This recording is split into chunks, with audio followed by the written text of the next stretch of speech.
ओम शांति। आज प्यारे मीठे बाबा के मुरली मंथन की डेट है 2 अक्टूबर 2023। तो सबसे पहले आज राष्ट्रपिता महात्मा गांधी व लाल बहादुर शास्त्री जी के जन्म दिवस की जयंती की सभी को बधाई।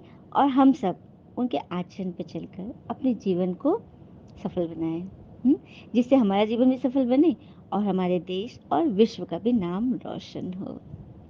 तो भगवान आए हैं हमारे जीवन को इतना इतना इतना सफल बनाने, जो हम 21 जन्म के लिए पूरे विश्व पर राज करे। तो बाबा कह रहे हैं, मीठे बच्चे, नई दुनिया के लिए बाबा तुम्हें सब नई बातें सुनाते हैं, नई मत देते हैं, इसलिए उनकी गत मत न्यारी गाई जाती है। बाबा कह रहे, नई दुनिया के लिए मैं तुम्हें सब नई बातें सुनाने आया हूँ, नई मत देता हूँ। प्रश्न है, रहमदिल बाबा सभी बच्चों को किस बात में सावधान कर ऊंच तकदीर बना देते हैं? बाबा कहते हैं, बच्चे ऊंच तकदीर बनानी है तो सर्विस करो। अगर खाया और सोया, सर्विस नहीं की तो ऊंची तकदीर नहीं बना सकेंगे। सर्विस के बगैर खाना हराम है, इसलिए बाबा सावधान करते हैं। जानकी दादी के बारे में बताती हूँ कि वो नाश्ता नहीं कर रही थी जब तक किसी की सेवा नहीं करती थी। आत्माओं की सेवा न करके वो नाश्ता नहीं करती थी, नियम था उनका। तो सारा मदार पढ़ाई पर है। तुम ब्राह्मणों को पढ़ना और पढ़ाना है, सच्ची गीता सुनानी है। बाबा को रहम पड़ता है, इसलिए हर बात की रोशनी देते रहते हैं। गीत है, जिस दिन से मिले तुम हम, नया दिन लागे, नई रात लागे, नई नई लागे पूनम। जिस दिन से मिले तुम हम, यूं चुपके से आकर के नजरों में समा जाना, आप पहले पहले आना, तेरा हमको पढ़ा जाना। बाबा जब से तुम हो आए, नया दिन हुए, नई रात हुई, नई नई लागे पूनम। जिस दिन से बाबा मिले तुम। ओम शांति। रूहानी पिता समझाते हैं, जब बच्चों के बेहद का पिता मिलता है तो हर बात उनको नई सुनाते हैं, क्योंकि ये बाबा नई दुनिया स्थापन करने वाले हैं। मनुष्य तो ऐसी नई बातें सुना न सके। बाबा जिसको हेवनली गॉड फादर कहा जाता है, वह बेहद का बाबा स्वर्ग की स्थापना करने वाला है। नरक की स्थापना करने वाले हैं रावण। 5 विकार स्त्री में, 5 विकार पुरुष में, वह हो गई रावण संप्रदाय। तो नई बात सुनाई ना बाबा कि राम कौन है और रावण कौन है। नरक बनाने वाला है रावण और राम बनाते हैं स्वर्ग। रावण का चित्र वर्ष वर्ष जलाते, एक बार जल गया तो फिर उसका एफिजी देखने में थोड़ी आएगा। लेकिन रावण को बार बार जलाते हैं क्योंकि वो मरा ही नहीं है रावण, और हर पल हर वर्ष एक पिता बड़ा होता जा रहा है। इसीलिए बाबा आए हैं, नरक का राज रावण स्थापन करते हैं और राम स्वर्ग का राज। तो उनकी बात को मानना है ना। यह बातें किसी वेद शास्त्र में नहीं है कि भगवान कैसे आते हैं। बाबा आते हैं, तुम भले कितने वेद शास्त्र आदि पढ़ो, यज्ञ तप जप हवन आदि करो, यह है धक्के खाना, इनसे प्राप्ति कुछ भी नहीं। क्योंकि भक्ति करके हम सिर्फ शरीर भान से ही जुड़े, आत्मा से तो जुड़े ही नहीं। जब परमात्मा का ही पता नहीं तो फिर क्या प्राप्ति। तो बाबा कहते हैं, बच्चे वापस मुक्ति धाम चलो, वहां तुम शांति में रहोगे। बताओ तुम वापस कैसे चल सकते हो? मुझ बाबा को, अपने स्वीट होम को याद करो।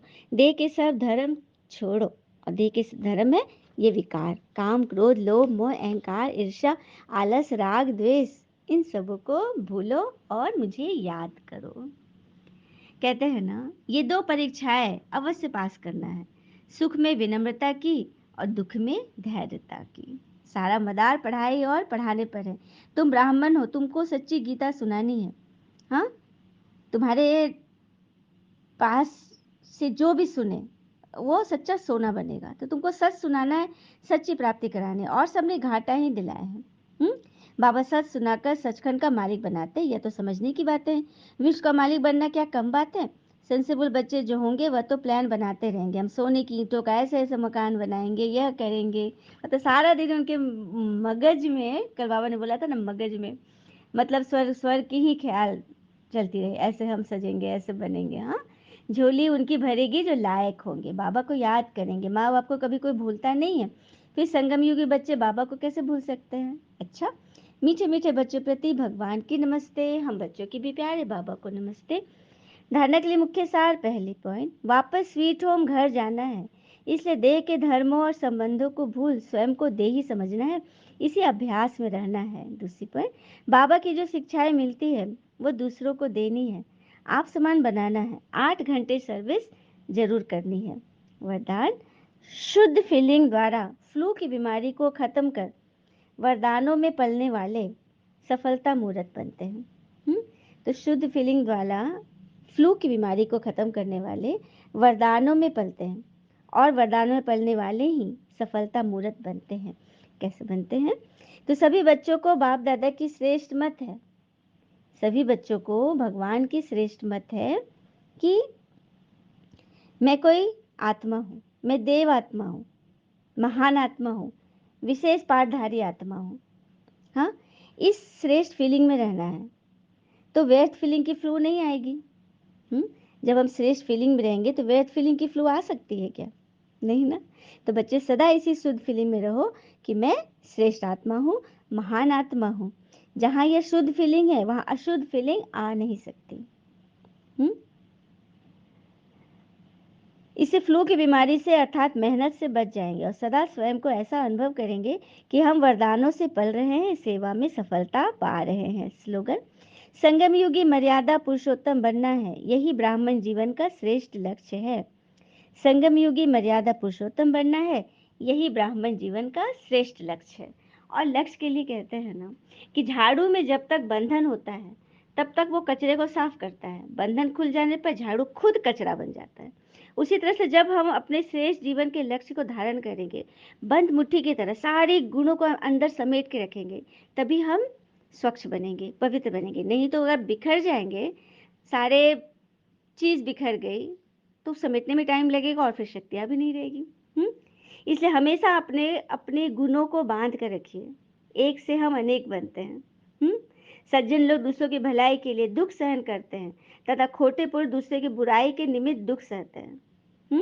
दुष्ट पुरुष बिना प्रयोजन ही दूसरों की बुराई करते हैं। जैसे सांप काट लेता है तो उसको कुछ लाभ तो नहीं होता, पर दूसरे के प्राण जरूर चले जाते हैं। तो हमें तो श्रेष्ठ ब्राह्मण जीवन को धारण कर श्रेष्ठ संगम युगी मर्यादा पुरुषोत्तम बनना है। अव्यक्त इशारे बाबा ने कहे कि तुम सभी बच्चों की विशेष भगवान की सभी बच्चों के प्रति यही शुभ आशा है, या श्रेष्ठ श्रीमत कहो कि डायमंड बने बिना कुछ नहीं बनना है।